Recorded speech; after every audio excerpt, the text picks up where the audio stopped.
Therefore, when bears try and attack the pack and encroach on the den, the alpha is the first to charge and sets the tempo and empowers the betas into the attack.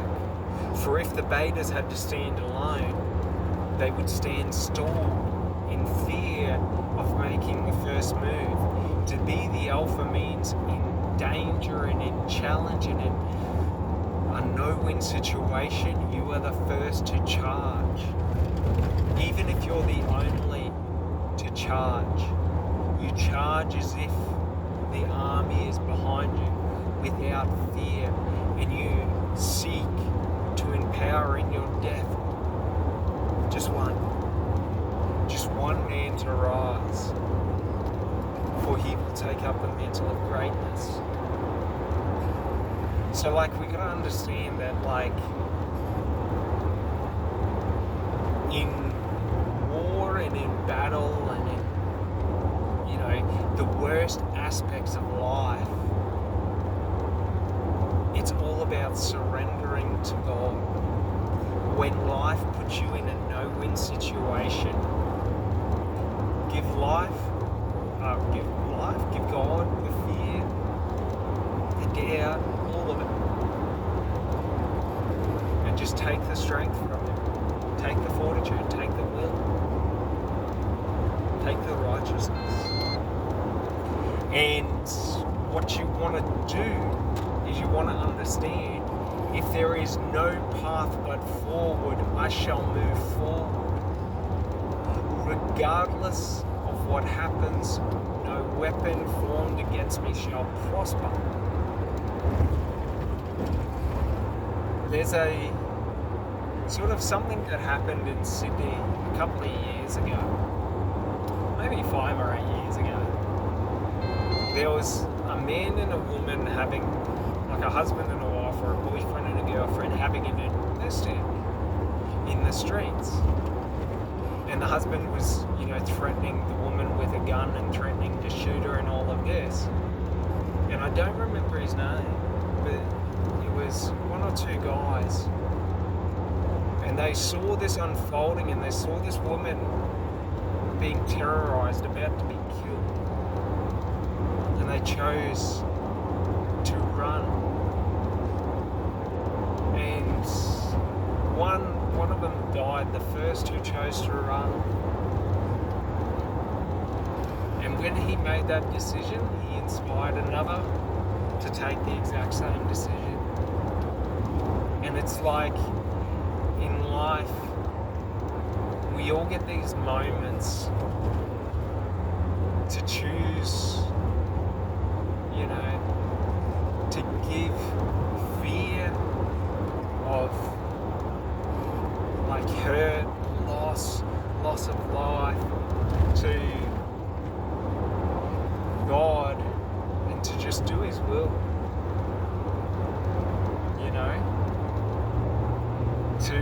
and there's another story, and it's this Navy SEAL, and he's got a foundation where they go into war zones and provide medical aid and extractions and things like this. And they're like, oh man, I can't say that story without crying, because it's to have the courage to walk into certain death, to show someone that they're not alone,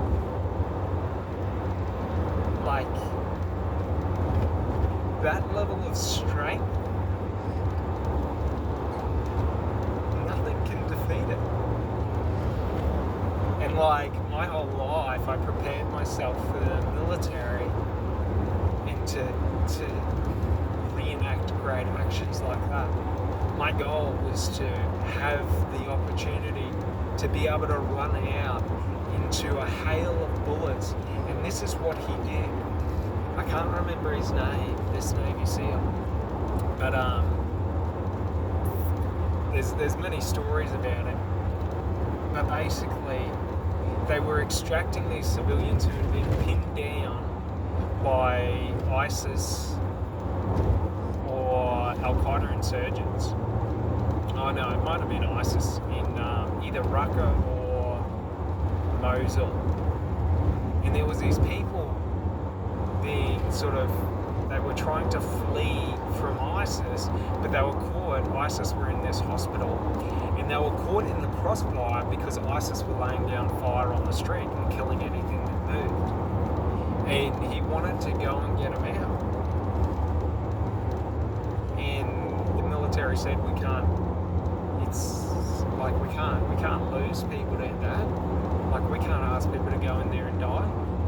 So they said, if you get people to volunteer, like a Jeep, you can go in there. And if you get one of the tanks to volunteer to go as a shield, you can go in there. So they had an M1 Abrams and a Humvee, and they sort of went up there.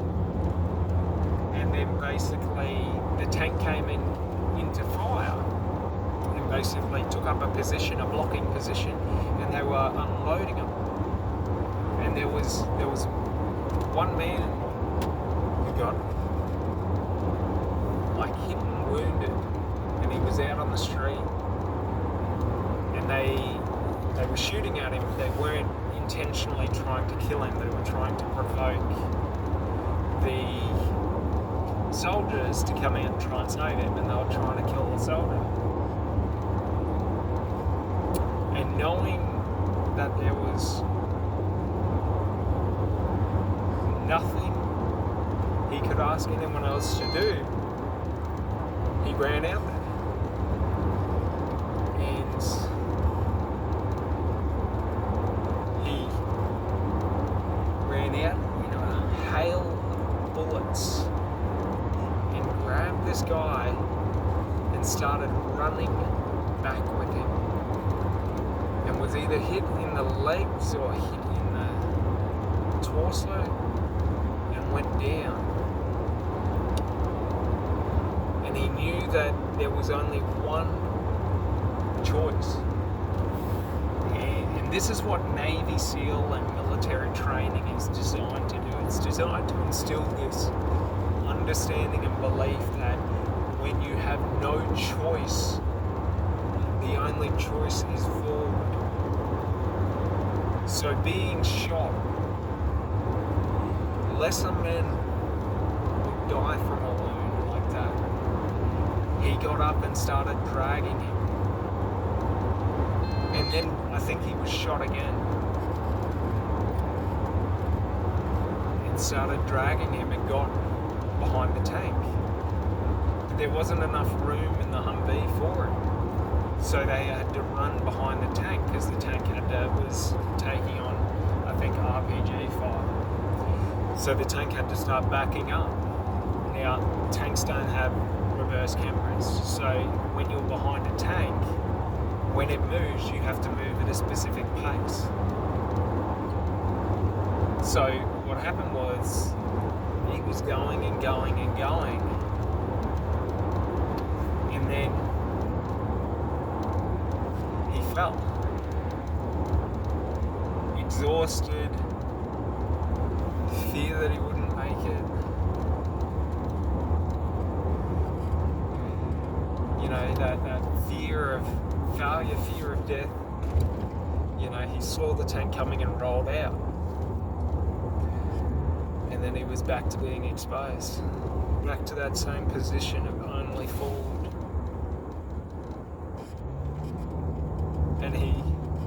And this is what true strength is. When you have nothing left, when you are at your point of breaking, your point of giving up, lesser men would have given up.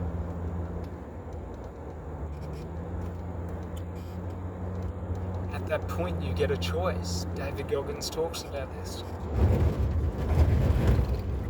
This is what the military teaches.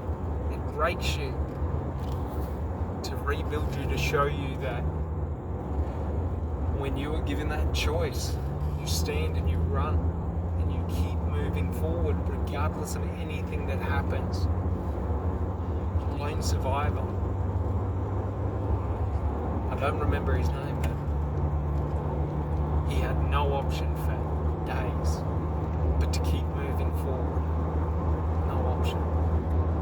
And this is the thing, you look back through history, there are so many great men that in the moment of fear of death, they reach into their heart, into their chest, and they pull out any weakness and throw it away. And they say, no, not today. There's a motivational speech called The Warrior, when the devil said, you shall not withstand the storm. And the warrior replied, I am the storm. To understand this is the realization that all warriors face in the face of imminent death. True warriors grasp this, that in death I am death. I will not fear what I am. And I have no choice but to survive. I am survival. Many, not only warriors, but, those in life who push themselves come to this understanding that when the chips are down, when everything's against me, I have no choice but to invest in me. For if there is only a storm in front of me, I am that storm. And I do not fear what I am. For I know what I am. And as a warrior, I know not to fear pain. I know not to fear death. I know not to fear weakness, not to fear doubt. For they are the fears that break most men. But to be a warrior, I have to look death in the face and accept those fears as being my reality. The Marines have a sort of a saying, and it goes back to World War II in some battle.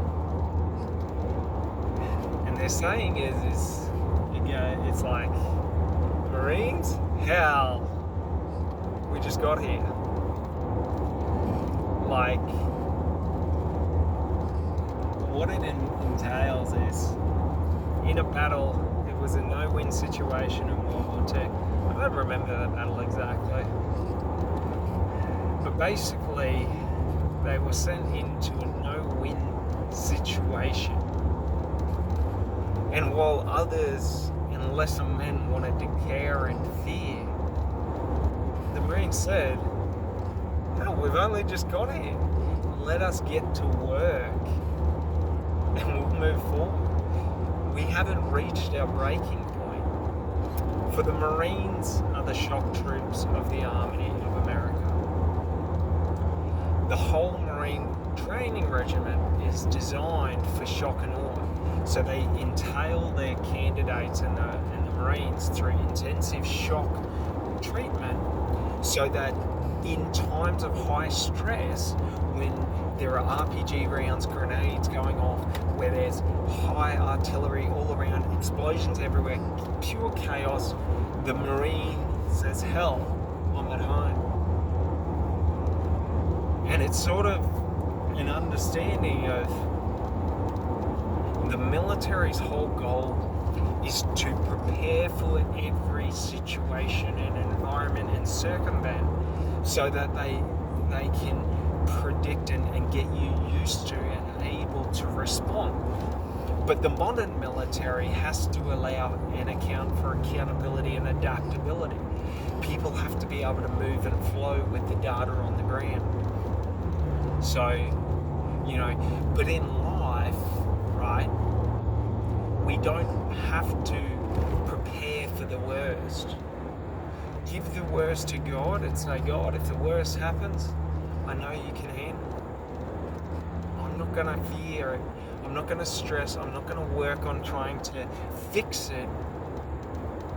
I'm going to just let you fix it, and I'll work on getting everything else right. I'll work on what's inspiring me. I'll do the work that's required to move and progress this purpose forward. You handle the fear. You handle the financing.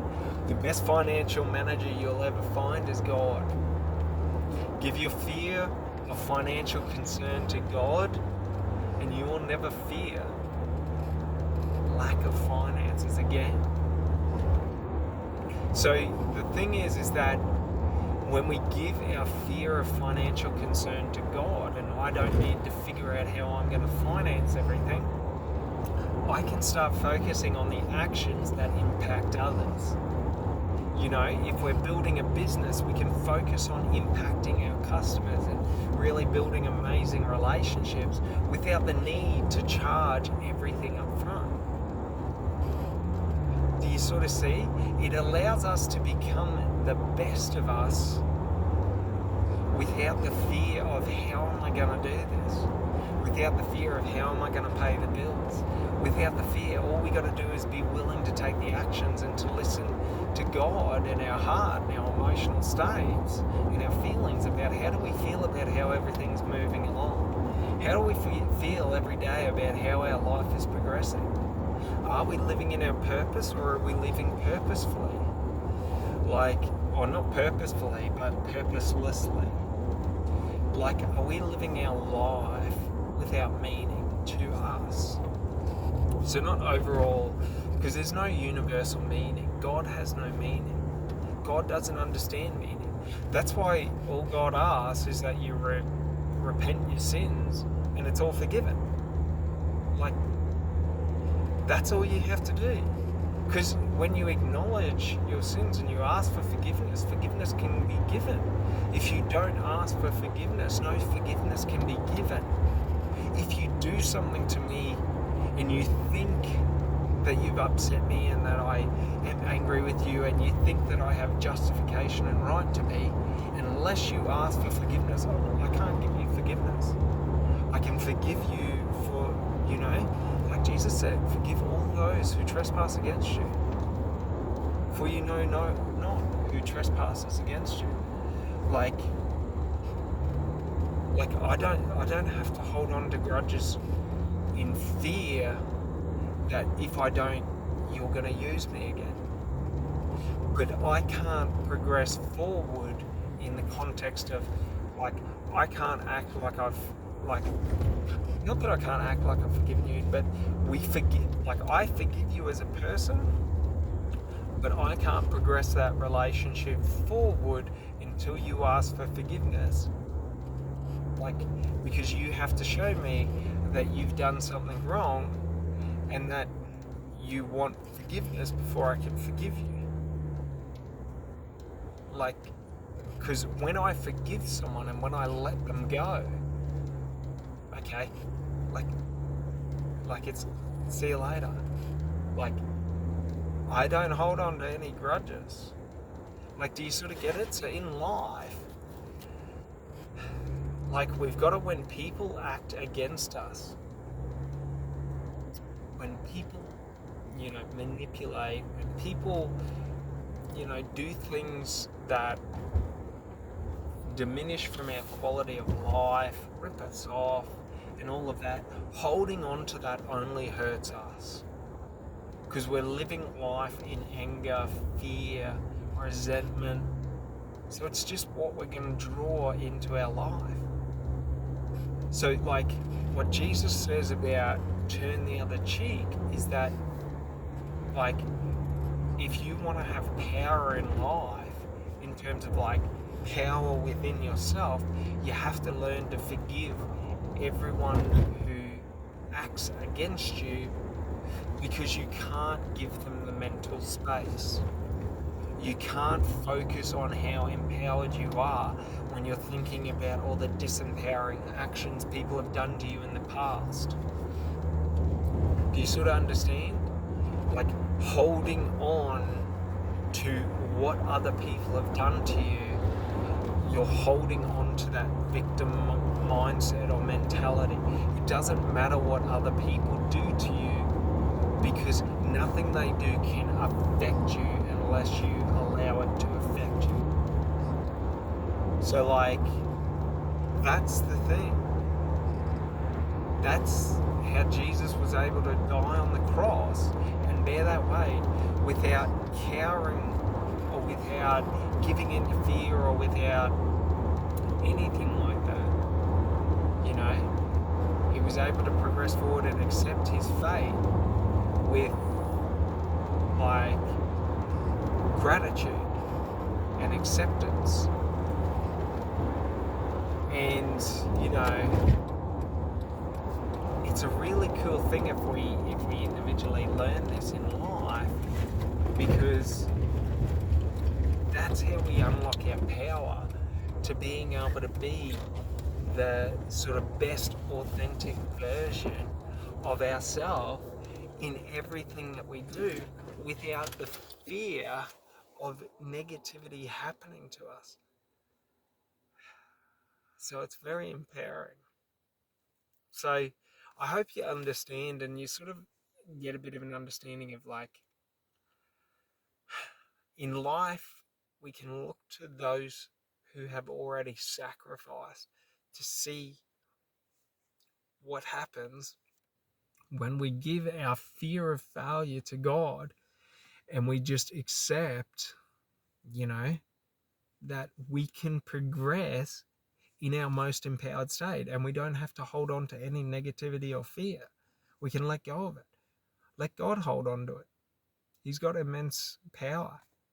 You know, he can hold on to anything. But just know, if you give your fear to God, like, you have to act in his best interest. So, like, it's a two-way street, in the sense that, like, however you represent, you know, being your best or being the best to others, or how you treat others, like, however you represent your ideal life of how you're living and how those around you are living and how the interactions are. Like, if you let go to the fear of everything and just do it, right, and live it, God will make that happen for you. But if you give in to the fear and you stop living it, God will give you your fears back. And your doubt and your fear of failure and all of that will come back. And it's only through asking for help that help can be given. All right. Well, I hope you guys have an amazing day, and I'll talk to you later. Bye.